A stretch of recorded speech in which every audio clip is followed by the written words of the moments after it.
What are you chucking out today then? How do you make money for nothing? Don't throw them, don't throw them. The answer could be hiding in the 30 million tonnes of household waste we throw out every year. Thanks so much for letting me have that. I think that's absolutely made my day. I love it. That's why entrepreneur Sarah Moore wants to get her hands on things before they hit the skip. I'm a passionate buyer, maker and user of old stuff, and I turn that passion into a money-making business. I make new stuff out of old stuff and I sell it for a profit. And with some of the country's elite designers and makers, What do you reckon to that? It's quite smart, isn't it? Tell me you love it. I love it. she can transform her finds into desirable, Isn't it amazing? valuable, It's quite a statement piece. and hopefully saleable items. I'll take you down to the till, that's fantastic. If Sarah is successful, then she can hand the profits back to the very people who had no idea there was cash to be made from their trash. Wow, that's amazing.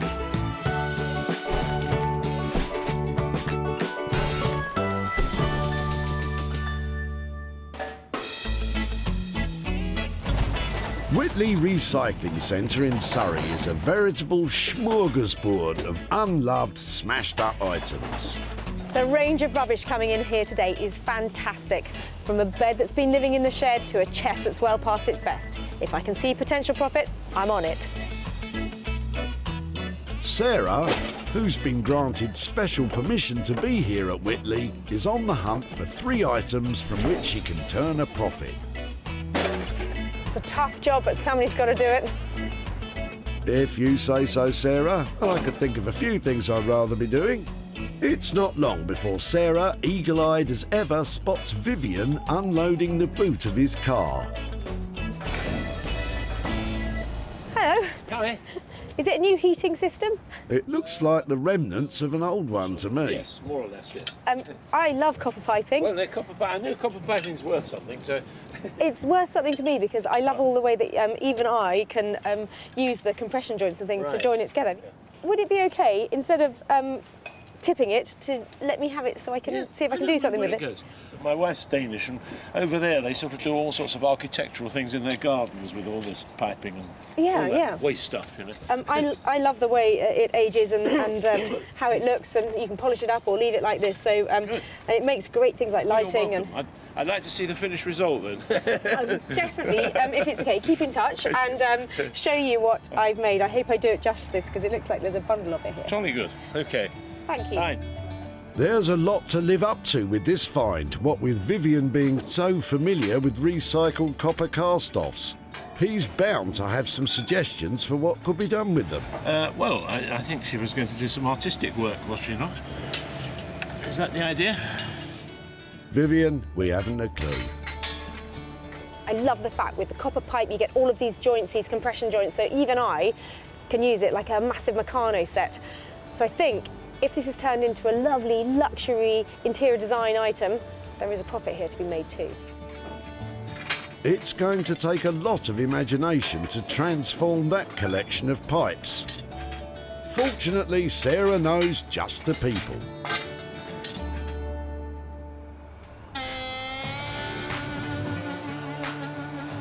Say hello to Josh and Ollie, designer makers, business partners and best friends. These boys use naturally recycled materials to create handcrafted furnishings and high-end interior pieces. Definitely love what we do. I think we're really lucky in that sense. I think what makes us different is that we have got original ideas and we have got our own style to bring to the table. Josh's background is in woodwork, but my background's in graphic design. But it's like a really nice combination, and I think we've got some pretty crazy ideas and think quite out of the box. Yeah, I think it does make us stand out from the rest. They do say that 2 heads are better than 1, which is good news, as it's going to take some serious brain power to make anything with this little lot.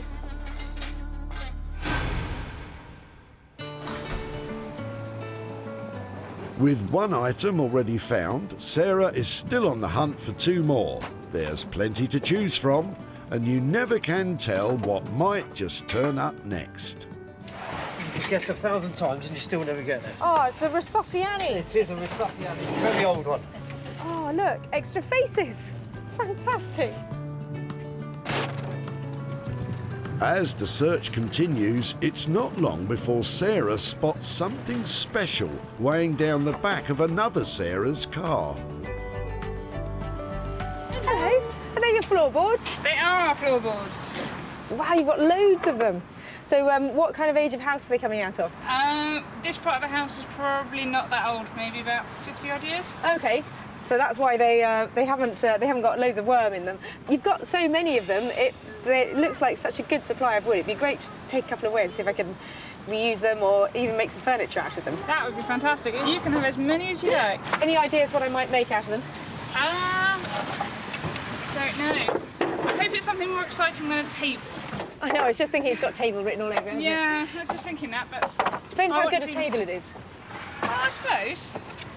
In my head, it doesn't look very exciting.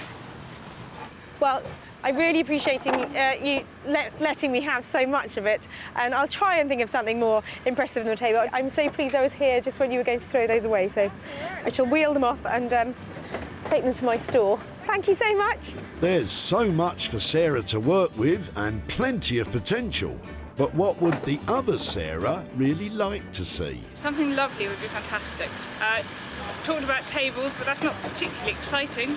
But anything's better than just being thrown. Now there is enough wood here to make pretty much anything. And so that choice, is a bit mind-boggling because I think it would make the most amazing, beautiful, massive table. And there's something really impressive about something that big. Loads of people keep money under the floorboards. I think I'm going to make money from the floorboards. There's so many possibilities. It sounds like we need to involve an expert. With over 25 years' experience building furniture, if you've got wood, Norman Wilkinson's your man. I love the timber, I love the finishing of it, I love the product. It makes me tick. Yeah, there is a passion for it because there's no point getting up in the morning and not doing something you don't like. Coming in and then picking up the wood and then turning it into something lovely, makes me happy. Norman's passion is creating handmade bespoke furniture from reclaimed, unwanted materials. And also using second-hand materials. Yeah, it's a great joy. The old saying, isn't it? Another man's rubbish, another man's... can't think of the saying now. Well, he may also struggle for words when he sees the salvaged floorboards Sarah's secured.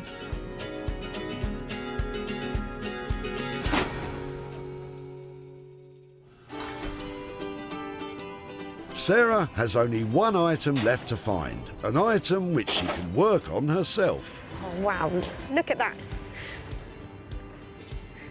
My luck is definitely about to change. Look at that, an old one as well. 1963, right. Come on, lucky penny. I think that luck is about to pay off, as in the back of Richard's car lurks a plastic heron, the sort used to deter other herons from a pond. Now that's amazing. You can't throw that away. Oh yes, they don't work. Have you had it by the fish pond? Yes, I bought it many years ago. And the heron is quite a bright bird. Yeah. It soon learns that there's no danger from Oh, this. really? It might work for a few weeks, but No, they're too wise for it's it. actually been sitting in my garage for a number of years unused. Waiting for me, because Waiting for you. I think I can do something with it All right, good on you. that doesn't involve the fish pond. So All if right. it would be all right to have it Yeah. and save it from the tip, and I think he and I are going to have a lovely time together. Good. Thank you ever so much for letting me have him. All right, my I shall pleasure. hopefully keep in touch and show you what I've done. Okay. Thanks ever so much. Now, what is she going to do with that? Seems to me the perfect idea of recycling. I don't need it, so if somebody else can use it and make something of it, that's fine by me. I love my new friend. What do you think? Attractive? He's definitely been around a bit because I know this would have been all coloured up and stuff, but I think because he's got such a, he is just a heron, I think it'd be lovely if I tried to make some taxidermy with him to make him look like a real heron rather than a plastic one. Yeah, because everyone wants an evil bird-scaring deterrent in their living room. I think this could be a tough sell. That's 3 items saved from the skip. The copper pipes will be refurbished by Josh and Ollie, the wooden floorboards will be dealt with by Norman, and finally the plastic Heron. Well, there's only one person keen to take that on, and that's Sarah herself. Today has been incredible with such a diverse mix of items gathered, and I can't wait to see all that bounty transformed into show-stopping moneymakers.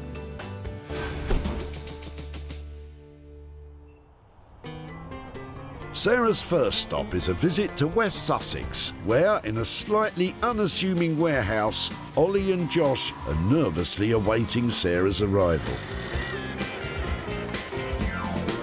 So we're pretty excited to see what Sarah's going to be bringing. Just a little bit nervous. She's usually got a knack of bringing some pretty crazy stuff along with her, hasn't she? Yeah, yeah. There are endless possibilities about what you can do with copper pipe, and whenever I see it, I always want to pick it up. And I'm just hoping that Josh and Ollie are going to have some original ideas of what I can do with it. Hopefully it's something that we can see some real good potential in and, yeah, make something real nice. Yeah, hopefully. Having copped a load of the copper tubing, and with Sarah seeing endless possibilities, the pressure is on to pipe up with some plans to produce a profit. Loads of it. Yeah. It's a good one. In this process, it's all about the end product and what you can make and then what I can sell it for. So I'm after really commercial stuff that has got a great high-end value. So I don't know what kind of stuff you've done with copper before. It could be something ornamental, maybe candle holders or something, where we could make quite a collection of them that would have quite a good value to them. That sounds so cool. That could be something we could do. We've done something similar in the past where we've just used a little bit of copper and then on the lathes we've turned like a base or you know, some other wooden element. You've got this kind of natural verdigris of the copper. Yeah, those two textures together are beautiful, aren't they? It just works so well together, the colour combinations. And I think using all of the copper for products like this, I think would be a great use. So the boys are thinking of candlesticks, using the copper pipe and adding wood-turned bases. With this amount of copper, a whole collection would be possible. But it's important to keep costs under control, as Sarah's all about making a profit. OK, so maybe it's better for me to, like, set you a budget and you just go crazy for the budget and stop when you stop. If yeah? What kind of figure did you have in mind? If I left you with kind of like 300 quid. I think that gives us more freedom to kind of experiment and, you know, see what comes out at the end and just kind of, yeah, go crazy with it all, so. Crazy sounds great.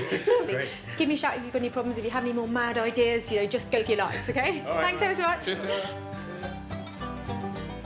It's nice when you get something like this because you can experiment with the material and there's enough of it here where we can make a couple of mistakes, but at the end of the day we can have a really good range, a good selection of different products on offer, so I think this is good.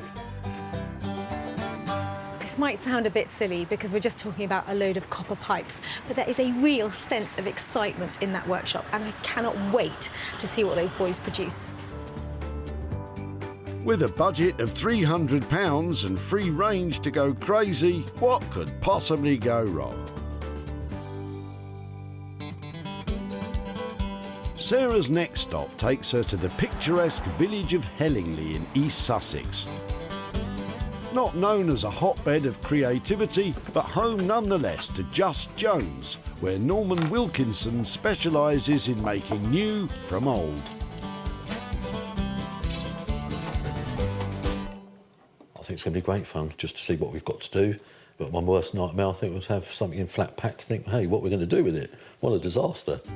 Luckily, there's nothing flat-packed about this little lot. And with so much material, thinking of something more impressive than a table should be easy, right? I'm hoping that is a tempting little pile of floorboards that Norman will be pleased to take on to turn into something amazing.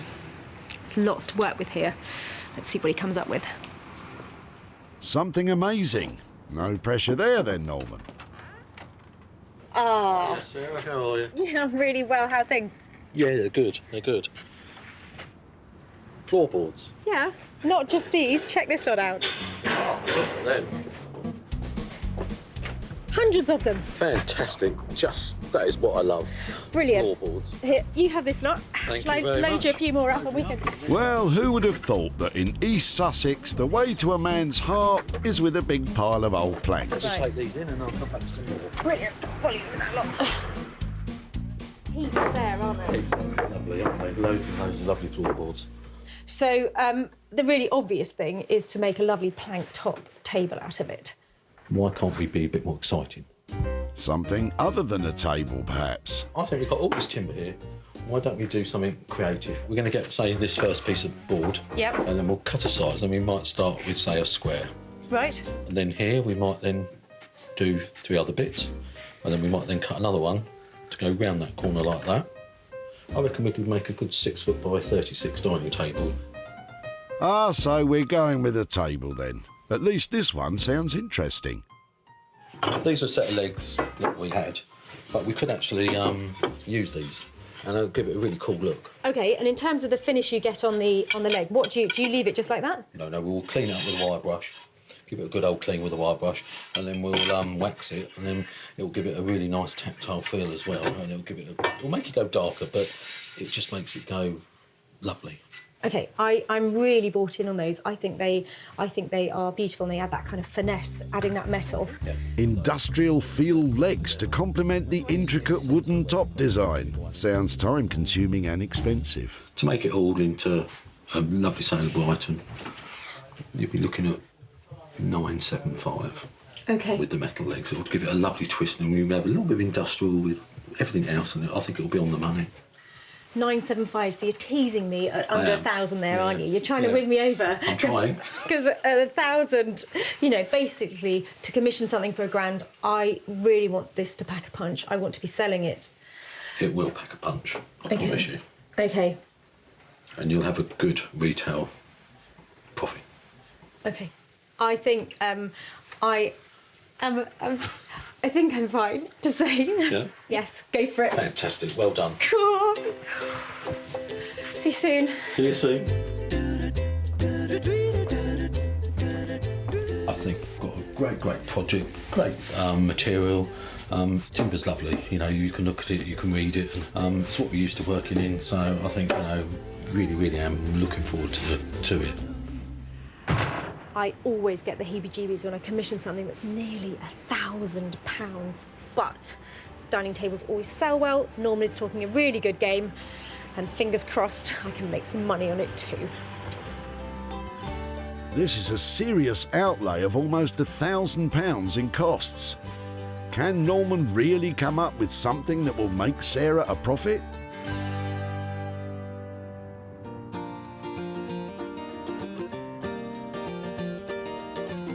Back home in idyllic West Sussex, where wildlife is in abundance, Sarah has been inspired with her very own project.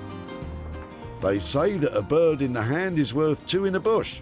Perhaps that's where this bird should have been left, in a bush.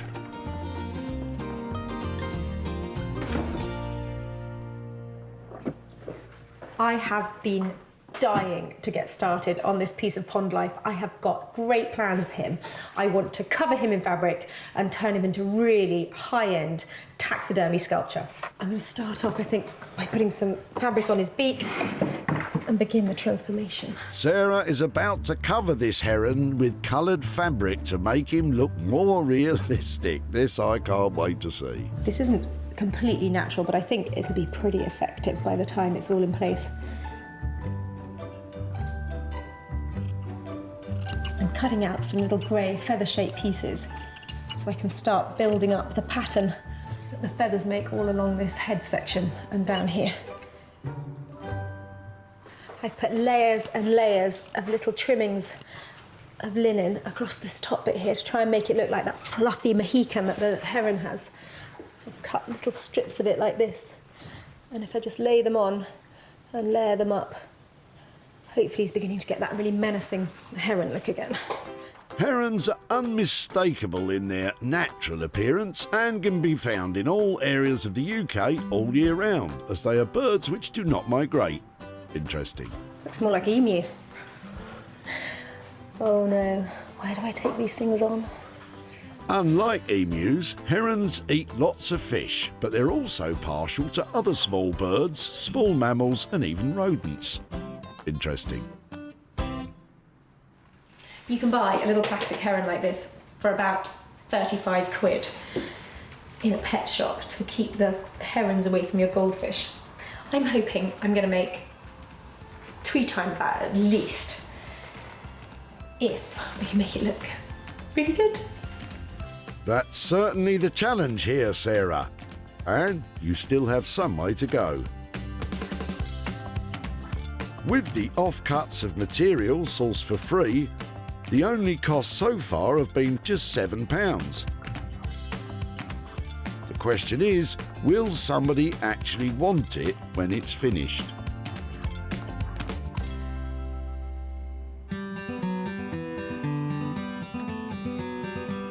Back in West Sussex, the boys have taken Sarah's words regarding mad ideas to heart. And if their plans are anything to go by, things are about to hot up around here. What we want to do is probably use some of this bigger pipe to make our candelabras, and anything we've got left over, then we can melt down to make the joints.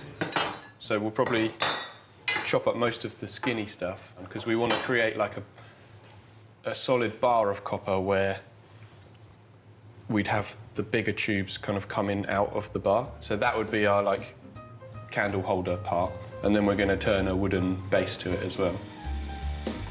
This is sounding more and more ambitious. Josh and Ollie start on their classic candelabras by cutting up the copper that they intend to melt down.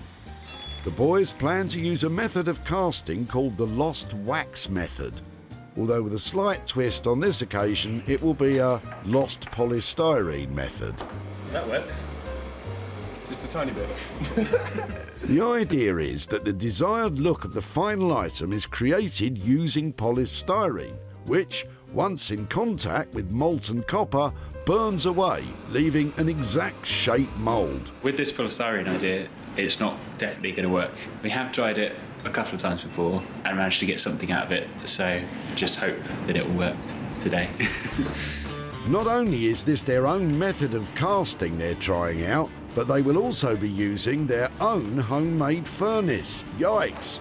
The boys have lined half an oil barrel with heat-resistant cement and have built an air duct at the bottom to which a hairdryer will be attached. They're about to heat copper to above 1,000 degrees. Good luck, guys. I've got a feeling it could go really bad. Why? Once the molten copper gets into this bit, it could just run all down these pipes. That's absolutely what's going to happen, isn't it? So we either go for it or try and prevent that. It's making us look heavily stupid right now. To be honest, this is half the fun. I mean, if everything went smooth, it'd be pretty boring, you know? So this is where it gets interesting. Having spotted a flaw in their casting plan, the boys choose the prevention route rather than just going for it. By packing sand into the bottom of the pipes, the hope is that the molten copper will be prevented from escaping down the hollow tubes. And it's only until you do stuff that you realise where the problems are going to come from. Because you write this down on paper and you can't really see that happening. So you've got to actually get out there and do it before you realise where the potential mistakes are going to come from. If you say so, Josh. In such critical operations as this, teamwork is everything and clear communication is key.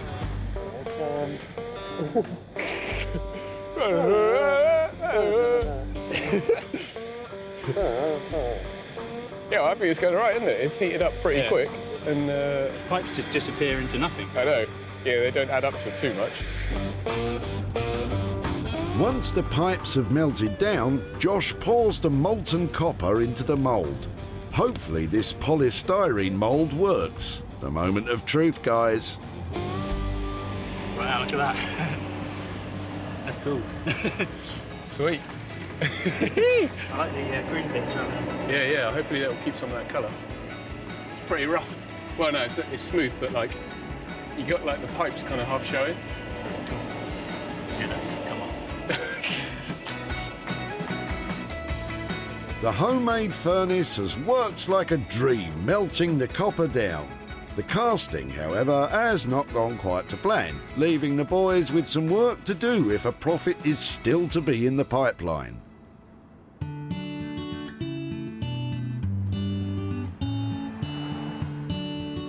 Back in East Sussex, Norman is embarking on making a complex mosaic tabletop out of the old floorboard Sarah left behind. Not as simple as it sounds. Today we're going to start the table with the floorboards. We've already pre-cut the size of the table, so this is the size of what we're going to be working on. So we're going to start in obviously one corner because it's the easiest part. And I'm thinking that we're going to go there, cut across the saw there, and then we can then use that to start and then start working away across the piece. Norman's first task is to cut the floorboards into all sorts of different shapes and sizes. To make it stand out, we want to chamfer all the edges. So we get a plane, and as you can see, we're just taking the edges off.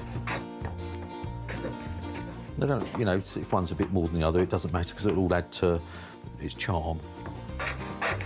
The challenge is just keep concentrating and get it right, and hopefully we don't go out of the square. Because 9 times out of 10 we do. So, you know, we cut it and then we put it down and, you know, you don't quite get it on the edge and we lose what we're doing. So we've really got to make sure we're doing it right. So Norman is using an MDF base to stick the small pieces of floorboards to with both wood glue and nails. And also we try and get some of the grain going the other way, because then obviously when we come to strip it and polish it, it's so much better having the grains going in a different way because it'll give it another different look and another different texture. So again, we've got to take the just take the edge off. With so many blocks to cut and with no definitive plan to follow, it would be easy for things to go wrong. So it's important for Norman to maintain a focus on the task in hand. It's fun, but then also when you're playing with the bricks and trying to make it work, it can do your head in as well, you know, because you know, you're doing so many blocks and all of a sudden your mind's going everywhere. So sometimes you have to stop for 10 minutes, really think, and then see where you're going again. I imagine when I go into bed tonight, I'll be thinking blocks, won't I? That's all I see, you know. Instead of counting sheep, I can count blocks. And then when I put it down. At a cost of almost £1,000, this project is certainly enough to cause a few sleepless nights. Let's just hope when it's finished, Sarah is able to make a profit from all those fragments of floorboards.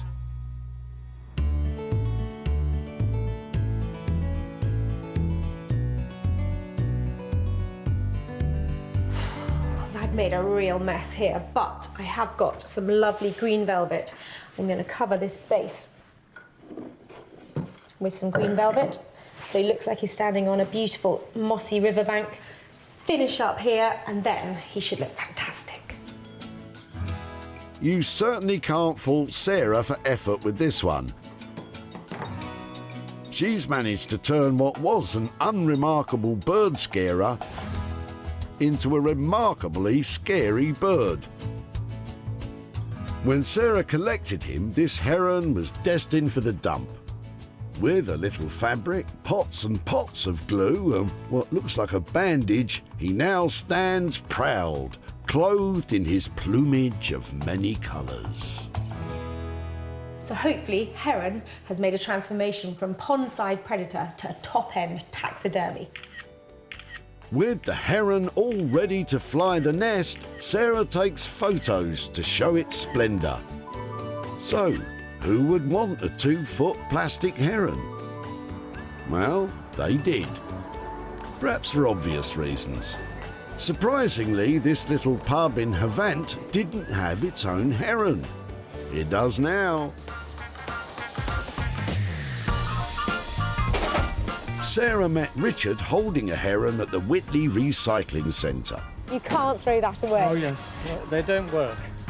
An ineffectual bird scarer certainly wasn't about to scare Sarah. I think I can do something with this. All right. Good on you. Sarah set about styling the bird and luckily knew of a Heronless pub who were keen to take it off her hands.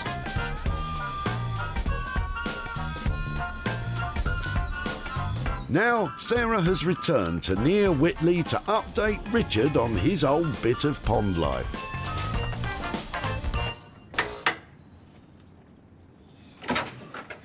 Hi, Richard. Hello. Lovely to see you again. Yeah, you're not in your tip kit, are you? No, definitely not.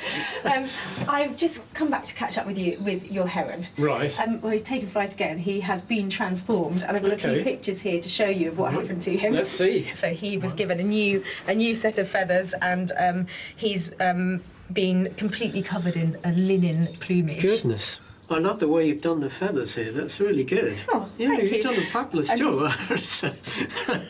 He is being used as a decoration for a pub, and I have £50 here for you. Cool, that's marvellous. But I shall give this to charity. Okay. Probably RNID, which is one of the charities I support. Oh, fantastic. Oh, well, I think that's good news that that heron has been transformed. He's come out of hibernation, and now to support something like that, that's lovely.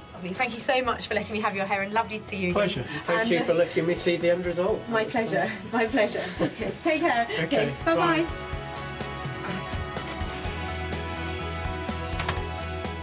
The heron transformation cost Sarah just £7 in total. £5 for the plinth and £2 for the glue. And with the new feathered friend selling for £57, that left a profit of £50 to be handed back to Richard. Well, I love it when the projects are a little bit of a surprise, and I think Richard was really pleased to see what had happened to his heron, and I'm pleased that it's got a new home and I've handed over some money for nothing.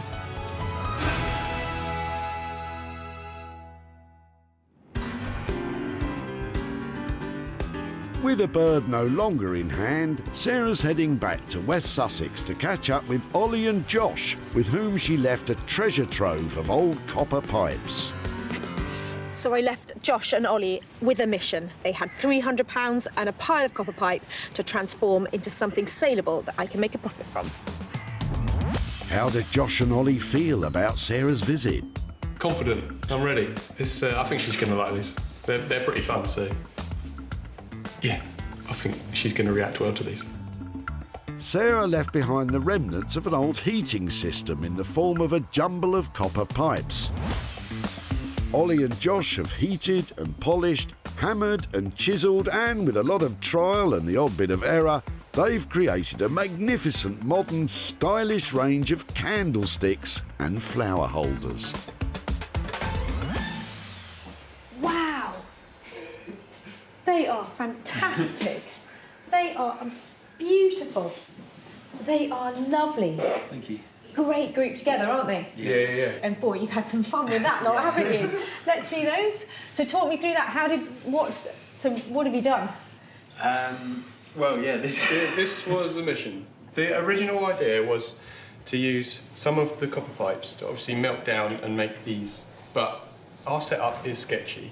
So we've made our own furnace and it doesn't always work to plan. Although our kind of setup is quite sketchy, I think that is kind of what makes them quite nice, because they're not very, they're all kind of bubbly, and that kind of adds to the charm of them. I really like the way you have polished and not polished and got that contrast and stuff going on.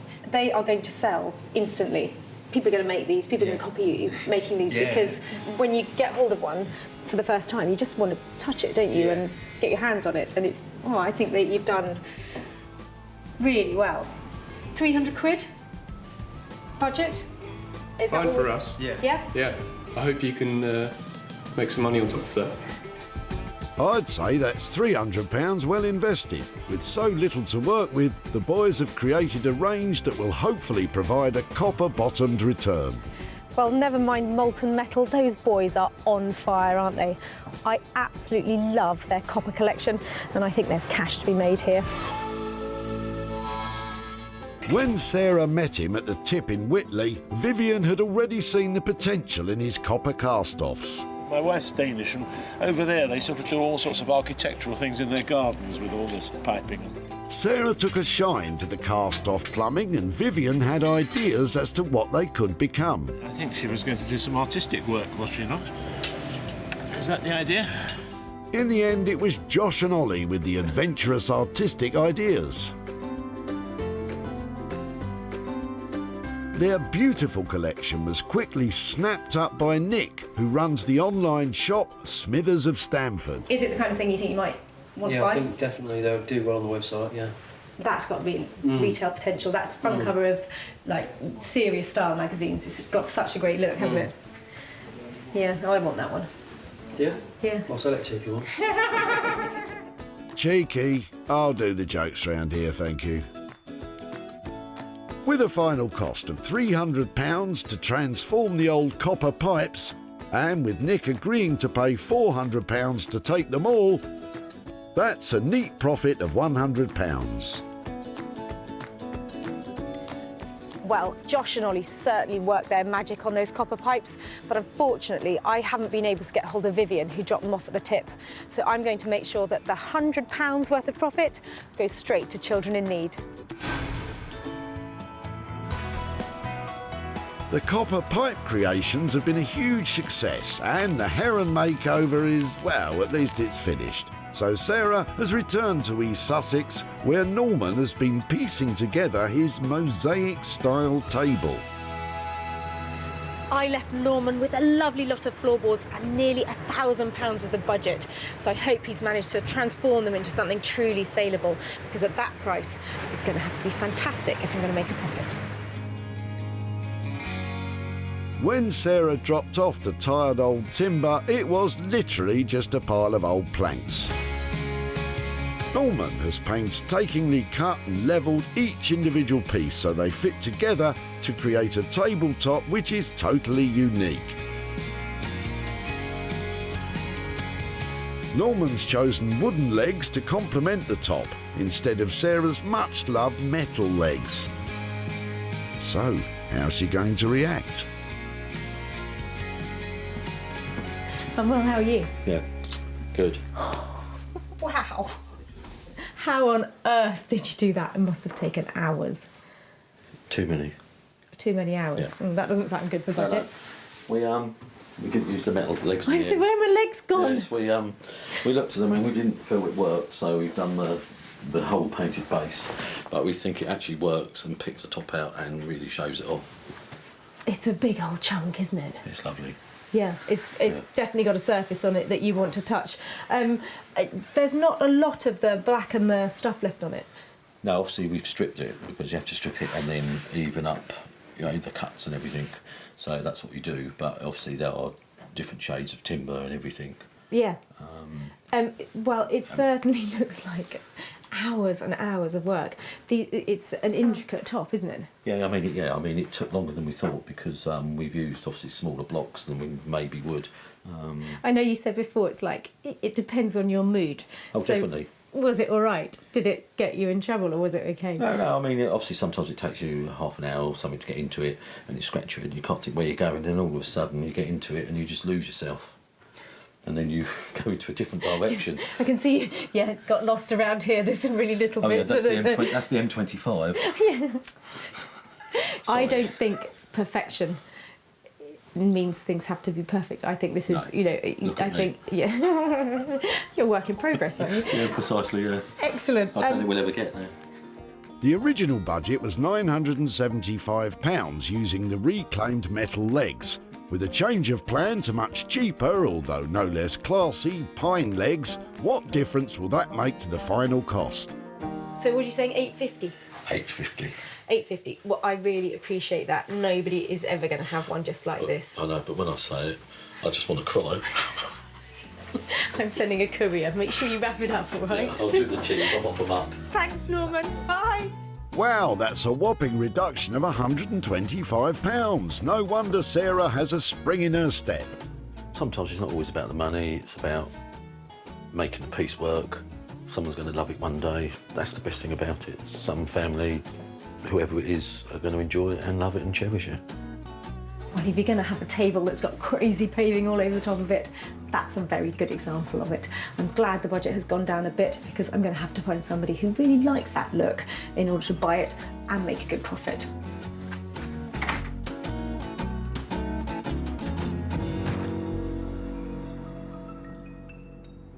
When Sarah met Sarah at the tip in Whitley, she was busy unloading a boot full of floorboards. Are they your floorboards? They are floorboards. Wow, you've got loads of them. Sarah had hopes as to what the boards might become. I hope it's something more exciting than a table. I'll try and think of something more impressive than a table. Try as she might, the floorboards did indeed become a table. But Norman made sure it wasn't just any table, and it was snapped up by established vintage and retro dealer, the Old Cinema in London. Our Sarah has now returned to Whitley to catch up with the other Sarah to break the whole "it is a table" news. Hiya. Hello. So nice to see you again. And you? How are you? Good, thank you. I was hoping to catch up with you because I took your floorboards at the tip, and I remember you saying that you've been renovating your back bedroom. Is that right? Yes, we have been. Has that all happened now? I wish it had, but unfortunately it's a bit slow in the progress, but it's getting there. It's getting there. Oh, fantastic. So when we took them away, I remember you saying, I wonder what you make, anything but a table. Had you thought what we might do? To be honest with you, I hadn't, but I'm very interested to see. Well, I work with this fantastic guy called Norman, who is a real old school maker, and I took the floorboards to him, and he loved all the textures on them, and he said, I must make a table out of them. And I went, oh no, and he said, well, no, it's a really great one, I've got lovely ideas. So I brought you some pictures to have a look at. This is how it turned out in the end. Wow. So that is now a sort of 6 Well, to 8. it's not the straight planks, is it? So it's definitely a very intricate patchwork. That's lovely. Yeah, so it was snapped up by a London buyer who has a big shop in town, and I have £100 profit from your floorboards, and for you. That'll help go towards making our back bedroom better. Oh, fantastic. That's a really lovely feeling that's going to go right back to where it came from. Yeah. Well, they were great to work with, and I'm sorry we didn't come up with something more interesting. But it was lovely. Thank you very much. Oh, it's a pleasure. Lovely to see you again. Thank you. Okay, bye-bye. With final costs of £850, Sarah managed to sell the Mosaic top table for £950, which meant £100 profit could be left with Sarah to help finish those bedroom renovations. Well, I think we got away with that. Sarah said making a table out of her floorboards might be a bit boring, but with £100 in her pocket, I think we changed her mind.